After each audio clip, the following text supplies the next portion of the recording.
AP CM Chandrababu Naidu రాజధాని అమరావతి ప్రాంతంలో పర్యటించారు. కూలిన ప్రజావేదిక, ఆగిన అమరావతిని పరిశీలించారు. అంతేనా? ఇంకేం జరగలేదా? అమరావతిలో అసలు చంద్రబాబు ఎందుకు పర్యటించారు? ఈ పర్యటన వెనుక అసలు ఉద్దేశాలేంటి? ఈ పర్యటనతో ఆయన చెప్పకనే చెప్పిన విషయాలు ఏంటి?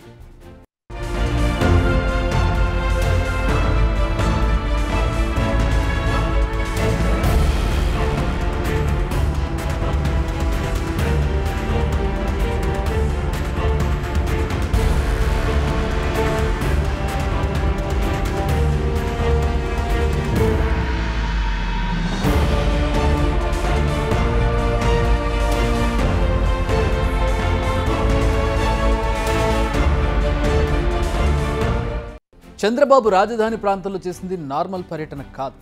శంకుస్థాపన చేసిన ప్రాంతంలో చేసిన నమస్కారం, కొట్టిన కొబ్బరికాయకు చాలా పవర్ ఉంది.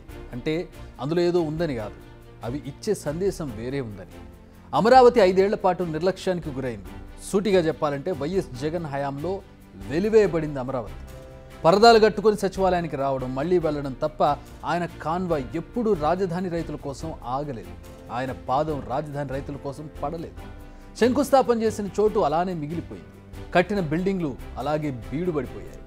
ఒక్క పని కూడా ముందుకు జరిగింది లేదు. మొత్తంగా అమరావతి నిర్లక్ష్యానికి గురైంది. ఈ విషయం మనకు ముందే తెలుసు. కానీ చంద్రబాబు పర్యటనతో మరోసారి ఈ విషయం ప్రజల్లోకి బలంగా వెళ్ళింది. కానీ అది కాదు చంద్రబాబు పర్యటన అసలు ఉద్దేశం. గత 5 ఏళ్లలో అమరావతిలో ఏం జరిగింది అంటే ఏమీ జరగలేదు. అభివృద్ధి పరంగా అయితే ఏం జరగలేదు. కానీ తమ ప్రాంతం నిర్లక్ష్యానికి గురైందని అక్కడ రైతులు అలుపెరగని పోరాటం చేశారు. ఆ ప్రాంతంలో భూముల ధరలు అమాంతం పడిపోయాయి. అప్పటి వరకు అక్కడ పెట్టుబడి పెట్టిన సంస్థలు నష్టపోయాయి.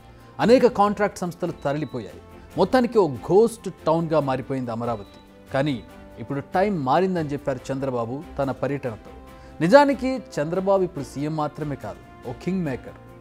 ఏపీలో ఏం జరిగినా national media full focus it చేస్తుంది. దీంతో అమరావతి మరోసారి నేషనల్ న్యూస్లో ఒక హెడ్లైన్గా మారింది. అక్కడి డెవలప్మెంట్ గురించి చర్చ జరుగుతోంది. అంతేకాదు, ఇన్నాళ్ళు ఆశగా ఎదురు చూసిన అమరావతి రైతుల్లో చాలా ఆనందాన్ని నింపింది చంద్రబాబు పర్యటన. రాజకీయాలకు పనికిరాని వ్యక్తి, ముఖ్యమంత్రికి అర్హత లేని వ్యక్తి ఆ పదవి వస్తే ఏం చేస్తాడో 5 సంవత్సరాలు మనం చూశాం.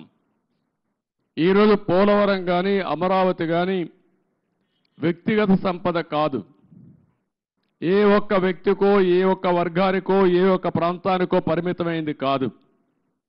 కానీ ఇది ఒక సంపద కేంద్రం. ఒక సంపద సృష్టిస్తే అది సమాజానికి పనికొస్తుంది. అదే సమయంలో వ్యక్తులు బాగుపడతారు. ప్రభుత్వానికి ఆదాయం పెరుగుతుంది. ప్రభుత్వ ఆదాయం పెరిగితే సంక్షేమ కార్యక్రమాలు చేసేందుకు అవకాశం ఉంటుంది. అదే మరి ప్రజలందరినీ సాధికార వైపు ముందుకు తీసుకుపోయే అవకాశం ఉంటుంది. రెండోది పోలవరం. పోలవరం కానీ పూర్తి చేసుంటే అది కూడా గవర్నమెంట్ డబ్బులు, అవి సెంట్రల్ గవర్నమెంట్ డబ్బులు.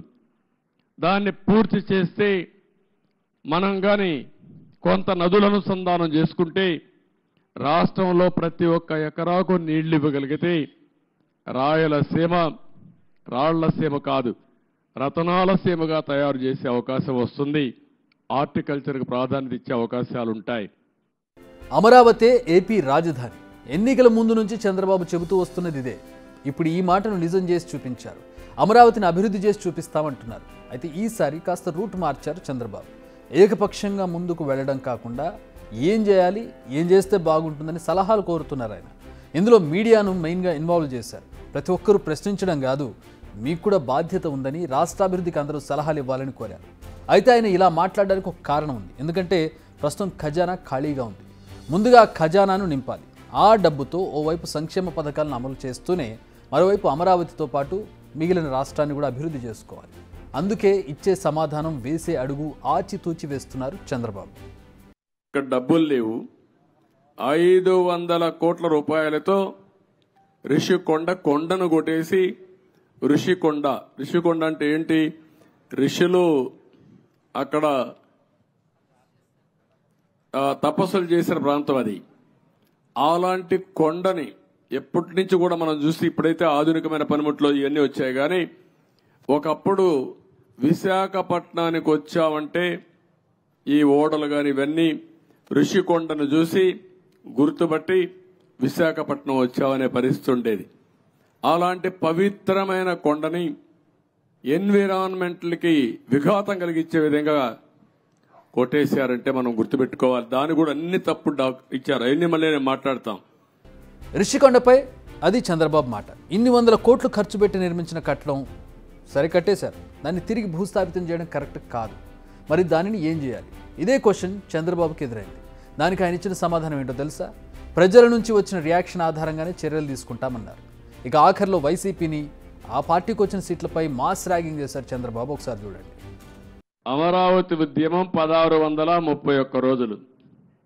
1 + 6 + 3 + 1 11 అన్ని అంకులు కలిపితే జగన్కు వచ్చిన సీట్లు 11. అంటే 2 సరిపోయినాయి. ఇదే దేవుడు రాసిన స్క్రిప్టు, ఇది దేవుడి స్క్రిప్టు. అక్కడికి చాలలేదు. ఈ 11 ఇవ్వడం కూడా కరెక్టా లేదా చర్చ జరగాల్సిన అవసరం ఉంది. అందుకే నేను మిమ్మల్ని అందరినీ కోరుతున్నా, కొన్ని దిక్కల మాకు కూడా కొంతమంది ఇబ్బందులు వచ్చాయి. సరైన క్యాండిడేట్ నిలబడలేకపోయారు. నిలబడింది ఇక్కడ ప్రజలు ఎక్కడికక్కడ ముందుకు వచ్చి ఓట్లేశారు. కొన్ని సమస్యలు ఉన్నాయి. కానీ ఏది ఏమైనా ఇలాంటి వ్యక్తులు రాజకీయాలకు అర్హత ఉందా? ఇది చర్చ జరగాల్సిన అవసరం ఉంది రాష్ట్రంలో. ఇవన్నీ పక్కన పెడితే చంద్రబాబు అమరావతి పర్యటనతో చెప్పకనే చాలా విషయాలు చెప్పారు. రాజధానిగా అమరావతి నిర్మాణం, సంక్షేమ పథకాలను అమలు చేయడం, రాష్ట్రాన్ని అభివృద్ధి చేయడం తనకు అన్ని ప్రియారిటీ లిస్టులోనే ఉన్నాయంటున్నారు ఆయన. అంటే 2 పడవలపై కాళ్ళేసి ప్రయాణం చేస్తారు, అది నాకు అలవాటే అంటున్నారు Chandrababu. Let's wait and see. Big TV outlook కథనాలు నచ్చితే వెంటనే బిగ్ టీవీ ఛానల్ ను సబ్స్క్రైబ్ చేయండి.